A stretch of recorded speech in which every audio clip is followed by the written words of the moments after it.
이 시간 우리 전우자회에 계신 분들과 함께 인사하겠습니다. 하나님 오늘도 우리 함께 하십니다. 우리 인사하겠습니다.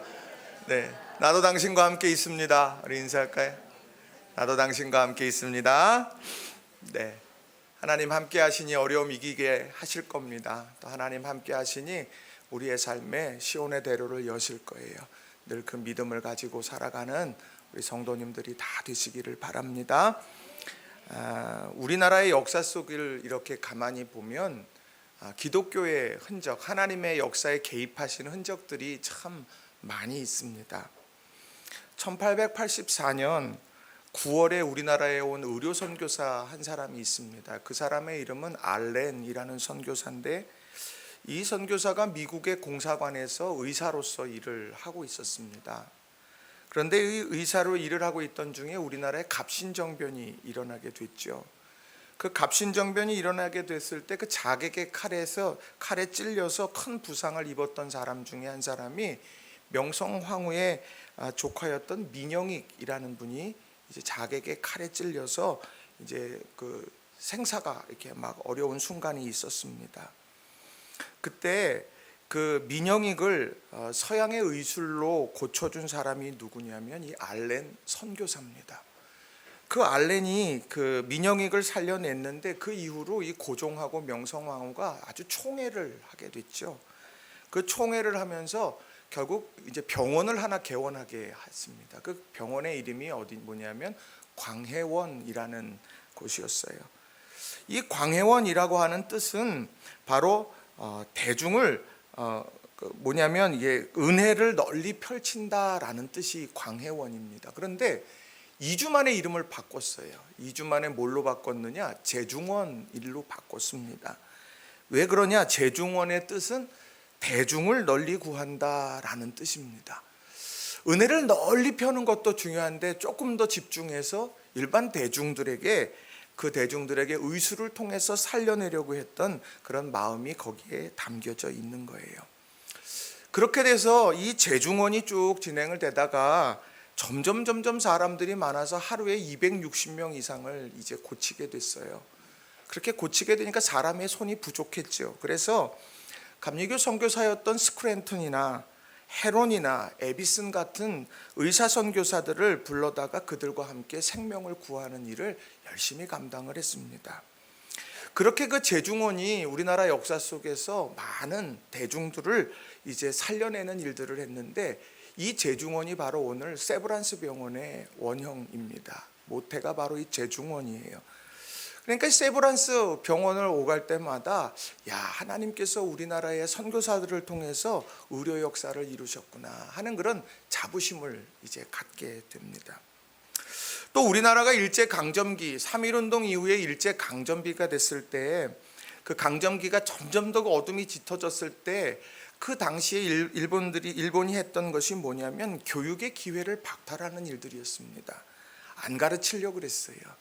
특별히 그 중에서도 일반 평민들이나 여인들 같은 경우에는 이 교육의 기회를 완전히 박탈해 버리려고 했던 그런 모습들이 있습니다. 그런데 그러한 상황 속에서 우리 기독교가 했던 일이 뭐냐면 YMCA나 YWCA 같은 그런 기관들을 통해서, 또 굴지의 많은 교회들을 통하여서 그 교회들이 야학을 개설하게 해서 밤늦은 시간에 여인들에게 또 소외받는 노동자들에게 이 교육의 기회를 제공했던 것이 우리나라 역사 속에 고스란히 있게 된 거죠. 배제학교 같은 배제고등학교 같은 경우도 마찬가지입니다. 영어로 수업하기도 했고요. 그리고 과학과 해부하는 일들까지도 그 옛날에 이루었던 학교가 배제고등학교예요. 이런 걸 놓고 보면 우리나라에는 참 의료라든지 교육이라든지 또 보이지 않는 곳에 소외된 이들을 돌보는 기독교의 그런 아름다운 흔적들이 참 많이 있다는 거예요. 이런 모습이 우리 기독교의 원래의 칭송받았던 아름다운 모습이었습니다. 그러나 시간이 지나면서 오늘날에 이르게 되면 그 칭송은 어디로 갔는지 다 사라져버리고, 이제는 기독교라고 하는 분명한 이름이 있어도 개독교라고 하는 비아냥거리는 소리를 듣는 것이 오늘의 현실입니다. 참 안타까운 일입니다. 그래서 우리 교회가 또 우리의 그 믿음의 사람들이 늘 꿈꿔야 되는 것은 저는 명예회복이다 이렇게 생각을 합니다. 왜 명예회복을 해야 되느냐? 우리가 잘못된 부분들을 점검하고 또 지양해야 될 것들을 우리가 찾고 이루어 간다는 것, 그거는 오늘 우리 신앙생활에 있어서 중요한 겁니다. 이유는 하나입니다. 세상에 우리가 두 발을 딛고 서 있고 우리 교회가 세상에서 하나님의 뜻을 펼치기 위해서라고 하는 거죠. 오늘 그런 아름다운 칭송, 우리가 칭송 명예를 회복하게 될 중요한 모델이 되는 교회가 바로 안디옥 교회예요. 오늘 우리가 함께 읽은 사도행전 11장 26절에 보면 이렇게 말씀을 하죠. 만남에 안디옥에 데리고 와서 둘이 교회에 1년간 모여 있어 큰 무리를 가르쳤고 제자들이 안디옥에서 비로소 그리스도인이라 일컬음을 받게 되었더라. 비로소 그리스도인이라 일컬음을 받았다는 게 안디옥 교회 교인들이 서로 모여서 우리 기독교인이야, 앞으로 기독교인이라고 부르자, 그게 아니라 그 곁에 살아가던 이웃들이 불러준 이름이 저 사람들 그리스도인이구나, 예수님 따르는 사람이구나 라고 하는 칭송을 하게 됐다는 거예요. 지역사회 이웃들이 내린 평가라 말할 수 있습니다. 우리 교회가 두 발을 딛고 서 있는 이 지역에서 우리 교회는 과연 어떤 이야기를 듣고 있을까? 또 우리 성도님들이 만나는 사람들에게서 과연 어떤 평가를 받고 있을까? 이것은 교회가 자기 색깔도 없이 세상 사람들의 판단에 따라 이리저리 흔들리라는 이야기가 아니라 저 사람이 참 그리스도인이구나, 참 그리스도인 공동체구나 라고 하는 그런 인식을, 우리는 그런 평가를 받고 있는지 늘 자문해야 된다는 거예요. 그것이 우리 신앙생활의 중요한 토대를 이루어가는 일이기 때문입니다. 그래서 저는 오늘 여러분들과 함께 호감이 있는 교회, 호감이 있는 교회라는 제목으로 여러분들과 함께 말씀의 은혜를 나누고 싶습니다. 어떻게 하면 세상 사람들이 그리스도인이야, 그리스도인 공동체야 라고 말할 수 있는 호감 있는 교회가 될 수 있을까? 자, 첫 번째로는요, 말씀에 대한 깊은 갈망을 가지고 있어야 한다는 겁니다. 한번 따라하겠습니다. 말씀에 대한 깊은 갈망을 가지고 있어야 합니다. 갈망은 누구에게나 있습니다. 그런데 그 갈망의 목적이 뭐냐? 말씀에 대한 갈망이 있어야 돼요. 호감, 그러면 좋은 감정이라는 말로 표현할 수 있습니다. 그런데 사실 이 안디옥 교회보다 먼저 그런 호감을 가졌던 교회가 있는데 그 교회가 예루살렘 교회였어요. 자, 사도행전 2장 47절에 보면 그 예루살렘 교회에 대한 내용이 이렇게 나오죠. 하나님을 찬미하며 또 온 백성에게 칭송을 받으니 주께서 구원받는 사람을 날마다 더하게 하시니라. 우리 너무도 잘 아는 말씀이에요. 그런데 오늘 이 말씀을 세번역으로 쭉 읽어가다 보니까 그 세번역에 뭐라고 말하냐, 온 백성에게 칭송을 받으니 라고 하는 이 말에서 칭송이라는 이 말을요, 호감이라는 말로 번역하더라는 거예요. 그러니까 예루살렘 교회가요, 사람들에게 호감을 얻는 교회였다는 거예요. 좋은 감정. 그래서 사람들이 그 예루살렘 교회를 보면 놀라움 속에서 보다가, 부러움 속에서 보다가, 그리고 나도 그 교회 공동체 안에 들어가고 싶다는 마음으로 움직이게 되어졌다는 거예요. 그런데 그런 호감, 칭송을 얻게 되어지는 출발점이 뭐냐? 사도행전 2장 42절에 그 출발선을 이렇게 말해요. 그들이 사도의 가르침을 받아 서로 교제하고 떡을 떼며 오로지 기도하기를 힘쓰니라. 그들이 사도의 가르침을 받았어요. 그들이 서로 교제했어요. 이 단절되지 않았어요. 그리고 서로 떡을 떼며 기도하기에 힘썼어요. 우리가 늘 지향하는 본질 아니겠습니까?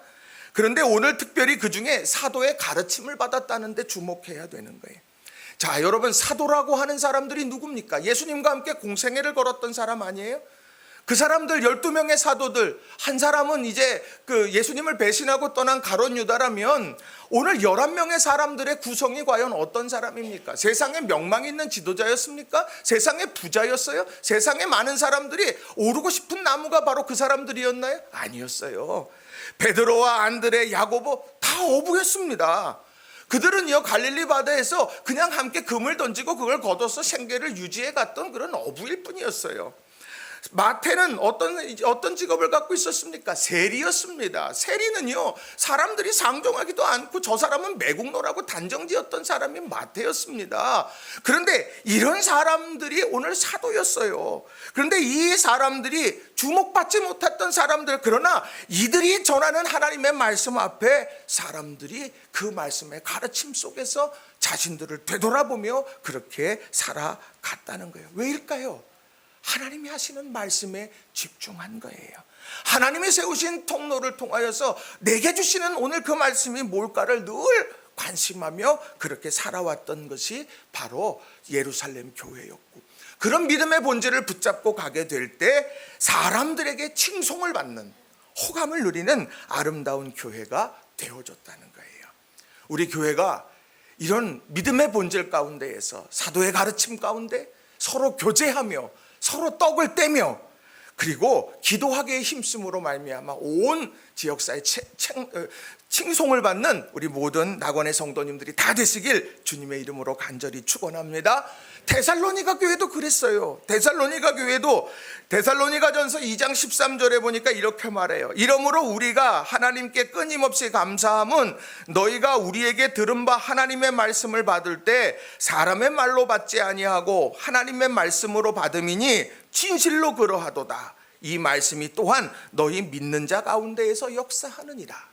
역사가 넘쳤던 데살로니가 교회, 그 교회의 중요한 첫 단추는 무엇이었느냐? 사람의 말로 받지 아니하고 하나님의 말씀으로 받고 그 말씀대로 살아가려고 했던 몸부림이 그들에게 있었다라고 하는 거예요. 오늘 안디옥 교회도 마찬가지입니다. 비로소 그리스도인이라 감격적인 별명을 얻게 될 때에도 그 지조 첫 단추는 무엇이었느냐? 말씀이었다는 거예요. 사도행전 11장 26절 이렇게 말하죠. 만남의 안디옥에 데리고 와서 둘이 교회에 1년간 모여있어 큰 무리를 가르쳤고 제자들이 안디옥에서 비로소 그리스도인이라 일컬음을 받게 되었다. 오늘 우리 사랑하는 성도님들 한 분 한 분, 우리 교회 또 TV만 틀면 수없는 하나님의 말씀이 설교되고 있어요. 그 설교 말씀, 그 하나님의 말씀들 앞에서 이 말씀을 하나님의 말씀으로 늘 가슴에 깊이 새기시고, 오늘 우리에게 주시는 말씀이 무엇입니까? 하나님 오늘 내게 기대하시는 것이 무엇입니까? 우리가 그것에 대한 깊은 갈망을 갖는 저와 여러분이 다 되시길 주님의 이름으로 간절히 축원합니다. 이러한 갈망이 우리 안에 역사될 때 그걸 통해서 하나님께서 우리 교회에 칭송받는 교회로, 세상 사람들이 호감 갖는 교회로 만들어 가실 줄로 믿습니다. 세상은 마케팅을 이야기할지 몰라요. 세상은 자기 PR 시대니까 PR하면서 열심으로 달려가야 된다고 말할지 몰라요. 그러나 믿음의 본질을 굳게 붙잡는 저와 여러분이 다 되시길 주님의 이름으로 부탁을 드립니다. 그런 믿음의 본을 보였던 사람을 꼽으라고 하면 전 두 사람을 꼽습니다. 한 사람은 사무엘이고 한 사람은 마리아입니다. 사무엘상 3장 10절에 보면 하나님이 사무엘을 부를 때 사무엘이 세 번째 부르심 앞에서 이런 이야기를 해요. 여호와께서 임하여 서서 전과 같이 사무엘아 사무엘아 부르시는지라 사무엘이 이르시되 말씀하옵소서 주의 종이 듣겠나이다. 또 마리아에게 수태고지를 하게 될 때에 그 하나님의 임재 앞에서 그 천사 앞에서 뭐라고 말하느냐? 누가복음 1장 38절에 마리아가 이렇게 말해요. 마리아가 이르되 주의 여종이오니 말씀대로 내게 이루어지이다 하매 천사가 떠나가니라. 오늘 하나님은 우리들에게 끊임없이 말씀하시는 줄로 믿습니다. 그 말씀에 귀를 열고 듣고 행하는 우리 모든 성도님들이 다 되시길 주님의 이름으로 간절히 부탁을 드립니다. 두 번째로는요, 말씀을 삶으로 살아내야 한다는 거예요. 한번 따라해 봅니다. 말씀을 삶으로 살아내야 합니다. 내 가슴 속에 있는 말씀이, 내 신비에 새겨진 말씀이 삶으로 드러나야 된다는 거예요. 하나님의 말씀을 읽고 묵상하고 실천하려고 하면 용기 나지 않을 때가 있어요. 하나님 이거 나 어떻게 하라고요? 이렇게 할 수 있는 사람이 몇이나 있겠어요? 이건 너무 나한테 어려운 일이에요.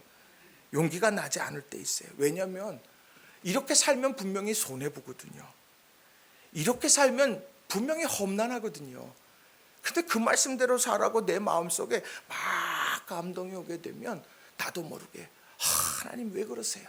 마치 겟세마네 동산에서 예수님께서 할 수 있거든 이 잔을 내게서 떠나게 해달라고 그렇게 기도했던 것처럼 우리 삶에 그런 수많은 요동침이 있게 되더라는 거예요.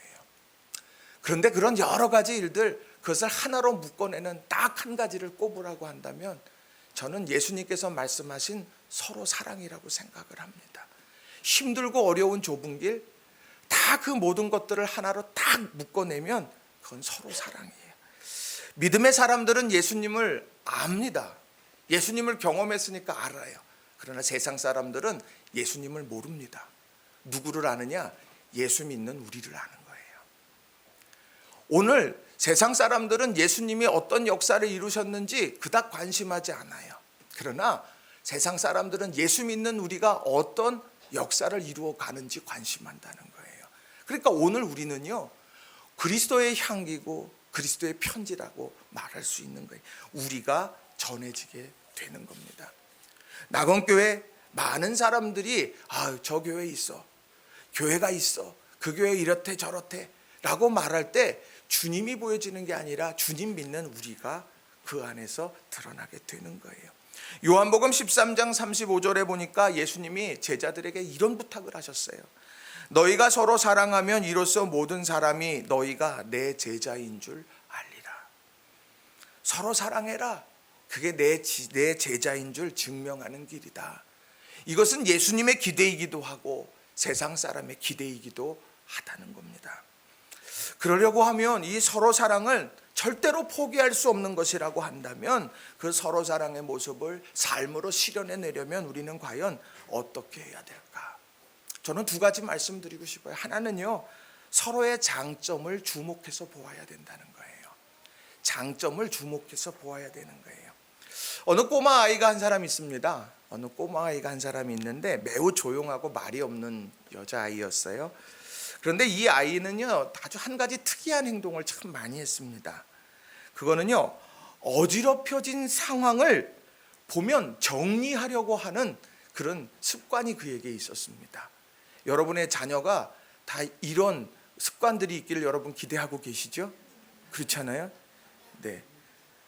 그런 습관이 이렇게 있어요. 그런데 이게 어느 정도냐면 옆에 있는 친구들이 어지럽혀 놓은 것을 봐도요, 그걸 못 봐요. 그래서 정리를 도와주기도 하고요.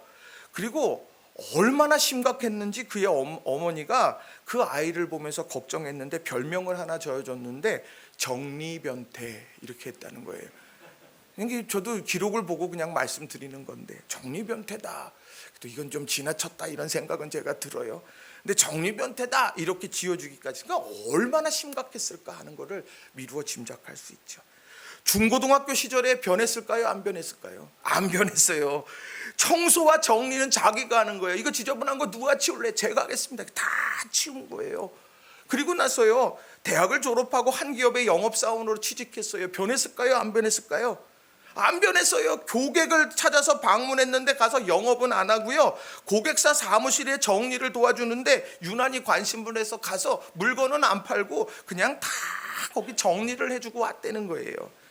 그러니까 그 회사에서 볼 때 이 사람 도대체 뭐 하는 사람이야. 그래서 그 회사 결국 다니지 못하게 됐어요. 그러니까 이 사람이 나 뭐 할까 하다가 뭐를 했냐, 정리 컨설턴트를 하자 이렇게 하면서 회사를 하나 딱 차리게 됐다라고 하는 거예요. 근데 이 사람이요, 어떤 일을 이루었냐, 2016년 타임지 선정한 세계 영향력 있는 100인에 선정된 사람이에요. 이 사람은 일본 사람입니다. 당시에 그 무라카미 하루키 상실의 시대를 쓴 이 사람만이 세계에 영향력 있는 일본인 100인 안에 들었는데 이 여인은 바로 그 100인 안에 일본인으로서 들어간 사람이에요. 그 사람의 이름이 누구냐, 곤도 마리에라는 사람입니다. 곤도 마리에라고 하는 이 사람은요, 누가 봐도요 부족한 게 많아요. 영업사원이면 가서 물건 팔아야지. 아이고 저 사람은 틀렸어. 야, 지금 공부할 때지 옆에 짝꿍 지금 책상 정리해 줘야 될 때냐? 너 그래서 되겠냐? 그렇게 얘기할 법도 한 그런 상황이에요. 야, 지금 내가 앞으로의 미래의 일들을 놓고 봤을 때 너 지금 자격증이라도 하나 따든지 뭐 하든지 해야지 지금 네가 창업을 해갖고 할 수 있겠냐? 뭐 여러 이야기들이 나올 수 있었겠죠. 그런데 이 곤도마리에라고 하는 이 여인은 어땠느냐? 이건 내 약점이 아니라 내 장점이다, 내 재능이다, 그렇게 생각하고 그것을 극대화하는 일을 선택했다는 거예요. 이건 세상의 일이에요. 그런데 중요한 건 믿음의 공동체에서 약점이 있고 연약한 점이 있어. 주님, 저 연약함, 약점, 그 약점이 도리어 주님 안에서 강점으로, 은사로, 재능으로 변화되게 하여 주옵소서. 우리가 이런 믿음의 눈이 우리에게 필요한 거예요. 장점이 이렇게 크면요, 그러면 단점이 하나도 안 보입니다. 연애할 때 그냥 사랑에 눈 멀게 되면 뭐해요? 우유부단한 사람이 배려심 많은 사람으로 보이는 거예요. 안 그렇습니까? 눈이 그렇게 보여요. 눈에 사랑의 콩깍지가 씌어지면은요, 아주 그냥 무대뽀로 나가가지고 막 그냥 거침없이 그냥 뭐 앞뒤 안 가리고 달려가는 사람이요, 그렇게 멋있어 보여요. 상남자구나 이 사람이, 그렇게 보여지는 거예요. 물론 벗겨지는 때가 있으니까 문제가 좀 돼요. 지금 우유부단하구나 이렇게 되고요. 결단력이 없어, 혹은 좀 대책 없는 사람이야, 이렇게 될 수도 있어요. 그러나 사랑의 눈멀며, 그러니까 오늘 우리가 기억해야 될 게 뭐냐? 우리 교회가 그리스도의 사랑에 눈 멀고 그 눈으로 서로를 바라봐 주는 거예요. 왜요? 우리가 품어주지 않으면, 우리가 우리 서로를 사랑하지 않으면 세상이 우리를 사랑해 주지 않기 때문이라는 겁니다. 우리 사랑하는 성도님들 한 분 한 분이 바로 믿음 안에서 서로의 장점을 바라보면서 세워가는 우리 모든 성도님들이 다 되시길 주님의 이름으로 축원합니다. 우리 옆 사람 보고요, 당신은 이게 최고야 한번 얘기해 볼까요? 당신 이게 장점이야 한번 물어볼까요? 한번 해보고 축복해 볼까요? 네, 축복해요. 네, 네, 중요해요. 이게 중요한 거예요. 저는 뚱뚱한 거예요, 듬직한 거예요? 주께서 주신 마음이라고 생각합니다. 그렇게 보는 거예요. 두 번째는요, 서로 사랑을 하려면 두 번째, 분노의 감정을 다스려야 돼요. 분노의 감정. 예수님께서 산상수훈이 마태복음 5장부터 7장에 이제 산상수훈이 나오는데, 산 위에 올라가서 예수님께서 말씀을 전하시잖아요. 말씀을 이렇게 전하시는데 살인하지 말라 이렇게 얘기해요. 물론 십계명에 있는 말씀이긴 해요. 살인하지 말라. 근데 제가 가만히 생각해 보면 그 중에 살인한 사람들이 거기 있겠어요? 지금 그 산에 올라가서 하나님 말씀 들으려고 온 사람들이 그 중에 살인한 사람이 모르겠어요. 막 이제 출소해서 왔는 사람이 있는지 모르겠지만 그 안에 대부분의 사람들은요, 살인이랑은 전혀 상관없는 사람들이 거기 모였을 거예요. 무슨 소리예요? 나는 살인한, 그건 나는 거리가 먼 사람이에요. 그렇게 얘기할 법한 사람들에게 예수님께서요, 살인하지 말라 이야기해요. 간음하지 말라 이야기해요. 그 간음하지 말라고 이야기하면서, 당시에 간음하면 돌에 맞아 죽게 돼요. 그러니까 간음한 사람이 생겨나면 안 되고, 생겨나면 없어져요, 그렇게. 그런데 거기 있는 수많은 사람들에게요, 간음하지 말라 이런 이야기를 했습니다. 왜일까요? 왜일까요? 그거는요, 행위의 살인은 안 해도, 행위의 간음은 안 해도 내 마음속에 그러한 수많은 감정이 요동치게 되기 때문에, 살인하진 않았지만 분노의 감정이 나를 휘감아서 살인의 가능성을 날마다 극대화할 수 있음이 우리의 연약한 본질이라는 것을 알려주는 거예요. 오늘 우리 믿음의 삶 속에서 정말 중요한 건, 서로 사랑을 하려면 바로 이 분노의 감정이 언제나 다스림 속에 있어야 되더라는 거예요. 여러분, 화나면 어떻게 하세요? 1번, 쿠팡에 들어가서 열심히 한다. 남편의 카드를 가지고 백화점으로 출동한다. 뭐 여러 가지가 있겠죠. 아니면 맛있는 거 먹어 나에게 칭찬해 준다. 잘 참았다. 그래서 어떻게 하겠어요? 여러 가지 방법이 있겠지만 중요한 것, 제가 링컨의 이야기를 조금 드리고 싶어요. 링컨이 국방장관인 에드윈이라고 하는 사람과 이야기를 했는데, 무슨 얘기를 했냐면, 에드윈이 링컨에게 최근 누군가 자기를 모함했습니다. 그래서 나 지금 너무너무 힘듭니다. 그랬더니 그러면서 그 사람에 대한 원망과 분노를 막 표출하기 시작했어요. 근데 링컨이요, 그걸 보면서 그거 맞아요. 아니, 그러면 안 되지. 그 사람 나쁜 사람일세? 막 이렇게 같이 이렇게 쿵짝쿵짝 해줬어요. 그리고 나서 하는 얘기가 뭐냐? 그러면 그 감정을 한번 담아서 그에게 편지를 한번 써봐요. 그랬다는 거예요. 그러니까 그 장관이요, 마음속에 분노와 원망과 복수의 마음을 하나름 가득 안고서 편지를 쓰기 시작했다는 거예요. 어떻게 썼겠어요? 그날 기억하나? 나는 알고 있는데 뭐 하면서 축축축축축 막 다 썼겠죠. 자, 그렇게 하고 다 쓰고 나서 링컨에게 가서 대통령님 다 썼습니다. 이제 보낼까요? 그랬더니 뭐라고 그랬을 것 같아요? 보내시오 라고 말하지 않고 불태우시오 라고 이야기를 했어요. 그러면서 하는 얘기가, 편지를 쓰고 난 다음에 당신의 마음은 어떻습니까? 그랬더니 많이 누그러졌습니다. 그러면 이제 불태우세요. 그렇게 이야기했다는 거예요. 저는 이 얘기가 참 남다르요. 우리들이요, 분노의 마음이 밀려들 때, 섭섭함의 마음이 밀려들 때, 괴로운 마음이 밀려들 때 우리가요, 한 걸음 물러나서 써보면서 정리하는 게 중요하다는 거예요. 한 걸음 물러나서 쭉 쓰다 보면, 아이고 내가 이깟 일로, 아이고 내가 이 순간에 너무 예민했지, 아이고 이 순간 내가 이해하지 못했네. 그렇게 하면서 내 자신을 점검하게 되더라는 거예요. 우리의 입술은 비수 같아요. 그래서 우리가요, 그냥 생각나는 대로 얘기하면 그게 다 총알인 거예요. 막. 그러니까 세상에서 제일 무서운 사람이, 저는 뒤끝 없는 사람이 제일 무서워요. 막 쏴대고 난 다음에 뭐라 그래요? 난 뒤끝 없어. 난 기억도 못해. 아니요, 맞은 사람은 다 기억하는 거거든요. 중요한 건 우리가요, 총알 막 쏘는 게 아니라 한 걸음 딱 뒤로 서서 우리들이 한번 말씀 안에 비추어 점검해 보는 서로의 노력이 필요. 그럴 때에 아름다운 서로 사랑의 공동체가 세워지게 되더라는 거예요. 그때 기억해야 될 중요한 모델이 누구냐? 요한복음 13장 34절에 이렇게 말씀을 합니다. 새 계명을 너희에게 주노니 서로 사랑하라. 내가 너희를 사랑한 것 같이 너희도 서로 사랑하라. 서로 사랑하는데 조건이 뭐냐? 모델이 뭐냐? 내가 너희를 사랑한 것 같이. 내가 주님의 사랑을 받았어요. 그 사랑을 받은 자로서 내가 그 사랑의 빚진 자로 사랑하며 사는 이 마음을 놓치지 않으면 서로 사랑의 꽃은 피워지게 되는 겁니다. 속회에서도 이런 아름다운 사랑의 꽃을 피우시기 바랍니다. 선교회에서도 이런 사랑의 꽃을 피우시기 바래요. 또 우리 성도님들이 전부 이런 아름다운 사랑의 꽃을 피워서 사람들이 이렇게 다 찾아와서, 야, 낙원교회는 정말 사랑의 공동체다, 우리가 그렇게 소문 듣는 저와 여러분 다 되시기 바랍니다. 제가 어제 자동차 정비 때문에 카센터를 갔는데 그 카센터 사장님이 오늘 오신다 그랬는데 오늘 또 못 오셨어요. 내가 다음 주에 가서 또 뭐라 그래야 되는데 그분이 저한테 얘기하는 거예요. 목사님, 내가 지금 거기 글로 갈 거예요. 낙원교회 갈 건데요, 나는 지금도 이미 간 사람처럼 살아요. 왜요? 그랬더니 여기 옆에 미장원이 하나 개원했는데 자기가 거기 갔대요. 머리를 깎다가 그러니까 삶을 대해서 얘기를 이렇게 쭉 나누다가 하는 이야기가, 힘드시겠구나.